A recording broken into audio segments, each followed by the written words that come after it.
pozdravljeni v studiu BKTV. Imamo zdaj v oddaji report gosta. Iz ptujskega konca prihaja Mihael Toš, ki je v tem času kurentovanja, pustovanja po Sloveniji predstavil dokumentarni film Kurent. Več o tem bo povedal sam. Lepo pozdravljeni. Lepo zdrav.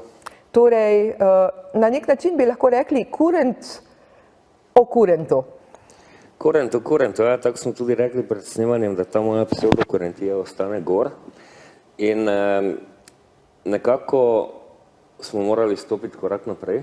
Se pravi, če primerjam kot nekdanji novinar na televiziji Ptuj, pa sedaj avtor filma, da je en pravi boom viden nekako.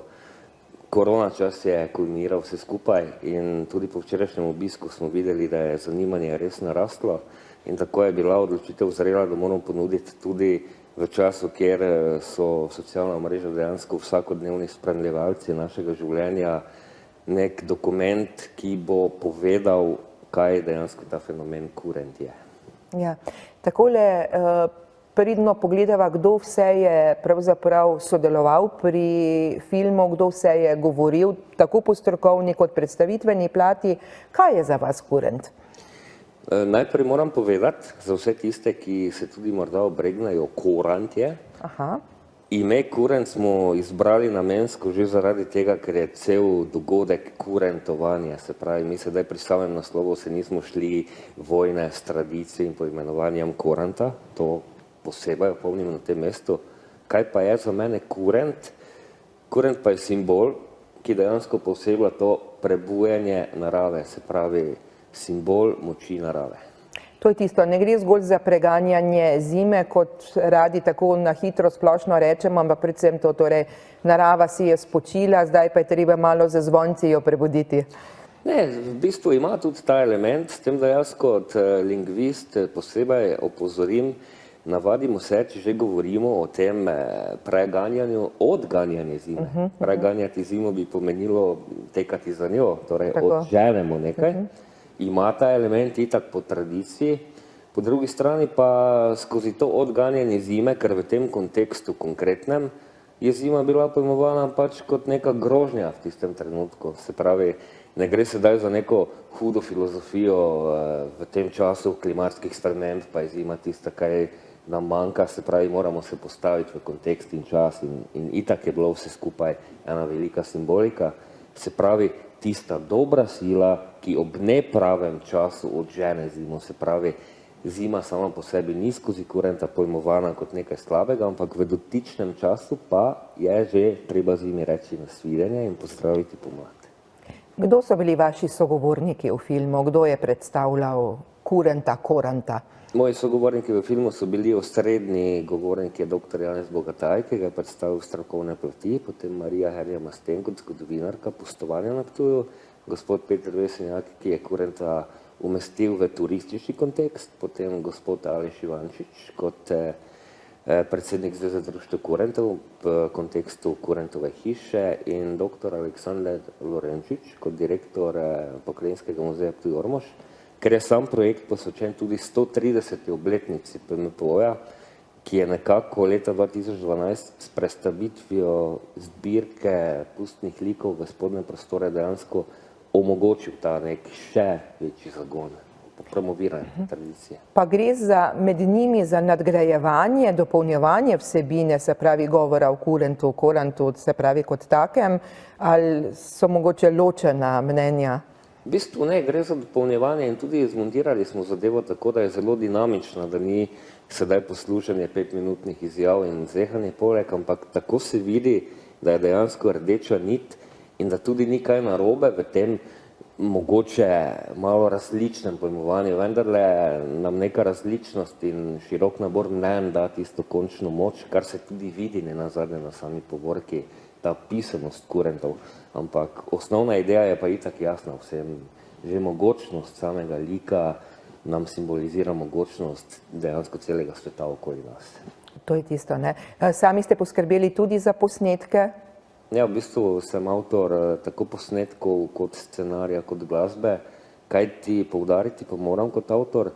pri tovrstnih zadevah ni možno narediti nekega poglobljenega izdelka tako pavšalno, sedaj bomo malo zrešerširali, pa se bomo malo usedli, pa 3 ljudi sprašali, dejansko moraš skozi večletno opazovanje razumeti, kar govorijo. Se pravi, moje ukvarjanje s kurentovanjem sega že dejansko več kot 20 let nazaj, že kot nastopi same glasbene skupine, kar nam je takrat ogromno pomenilo, potem pa skozi reportaže Povork od leta 2007-2008, se pravi vsaj 15 let priprav mora biti, da tako substanco razumeš.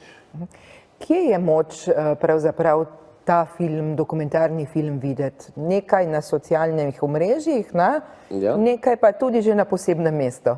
Poudariti moram, da je ta film del projekta iPtuj, se pravi inteligentni Ptuj, ki se dotika 130. obletnice Pokrajinskega muzeja Ptuj-Ormož in naslednjo letne 1955. obletnice prve pisne omembe Ptuja in je del celotnega portala, ki bo v dokončani obliki luč sveta ugledal naslednje leto.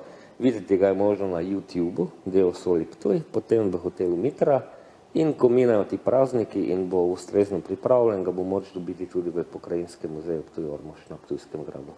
To je ravno tisto na več koncih, ne? Koliko časa pravzaprav traja film zdaj, tako da ga nekdo se usede v muzej pa lahko pogleda? Ja, film traja dobre pol ure, se pravi 30 minut in nekaj sekund in je tudi po teh kriterijih montaže in produkcije pripravljen v duhu časa, se pravi, informacija mora biti kompaktna in mora biti izgovorna, ne rabimo več 2-3 urnih dokumentarnih filmov, v bistvu moramo izluščiti in ga tudi na razumljiv način sporočiti, se pravi, tudi če govori vrhunski etnolog, govori na način, da tudi ljudje, ki se ne poglobijo v tematiko, dejansko razumejo. Kajti v preteklem času prihaja do ogromno interpretacij in misinterpretacij in sedaj bi rad vsak svoje mnenje dodal, svojo obliko, zaobide se po stroko. Na tem mestu bi rad nekaj zelo poudaril, kar je zelo bistvenega. Govori se o UNESCO, o vpisu kurenta na UNESCO. To Bogataj posebej poudari. Na UNESCO seznam nesnovne kulture dediščine človeštva ni vpisan lik kurenta. Pisani so obhodi kurenta in pustnih likov po vaseh. Se pravi, karnevali, ki se dogajajo s kurentom, niso del UNESCO-ve dediščine in to je treba posebej opozarjati, kajti nenazadnje ima sam ta vpis neke kriterije, ki jih moramo spoštovati, da ga ohranimo in na to smo dali tudi bistven poudarek. Vse to je tisto, ne? Tudi ko govorimo o etnografskih likih, o vsem tem, ne govorimo zgolj o podobi, ne? Ampak vsem skupaj, oziroma tisto, kar prihaja iz zgodovine. O celi ideji, ki nekako pri koncu lahko rečeva, ko pogledamo samega kurenta, to ni neka formalno zakonsko definirana podoba, lahko si nekdo poljuben doma vzame kos usnja, si nariže gor oči, si naredi nos, si obleče plašč, tako jaz danes denimo in je na nek način kurent. Tako da v bistvu prenesti to osnovno idejo in razumevanje, zakaj se ta ideja v določenem območju razvila, način širši krog ljudi in predvsem, kot sem prej poudaril, da ne gre za neke preganjalce nečesa, ampak v bistvu čaščenje lepega z postavitvijo neke meje do letnega časa, ki pa sedaj itak sam po sebi po naravni logiki tudi odide. Tako, najlepša hvala.